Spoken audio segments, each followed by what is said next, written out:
High বন্ধু, তোমাদের আজকে কি দেখাতে নিয়ে এলাম আমাদের মাঠে। আমাদের জমিতে সব কি হচ্ছে। আমার এই ছোট্ট ভিডিওতে সকলকে স্বাগত। এই বর্ষাকালে যে আমরা যে শশা খাই তার সেটা কিভাবে লাগানো হয় এবং তার জমি কিভাবে রেডি করতে হয় এই বিষয়ে কিছু দেখাবো। আমাদের কিছু প্রোগ্রেস ছেলে, সেই জন্য বাবা জেঠুর থেকে দেখে কিছু শিখেছি, কিছু জেনেছি, তাই তোমাদের সাথে একটু শেয়ার করে নিই। সাধারণত ধান জমিতে চাষ করলে ভালো হয়, তাই জন্য এটা প্রথম ধান ছিল, তা ধানের পর শশার আট তোলা হচ্ছে। আমার বাবা আটগুলো একটু মারিয়ে দিচ্ছে, যাতে পরের বারে সার দেওয়ার পর আবার একবার মারিয়ে দিতে বেশ সুবিধা হয়। আমাদের জমিটা প্রায় শেষ হয়ে এলো, আর একটুখানি হলেই প্রায় শেষ হয়ে যাবে।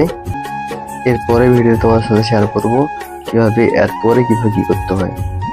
ভিডিও ভালো লাগলে সবাই একটু পাশে থাকবে। সকলকে অনেক ধন্যবাদ।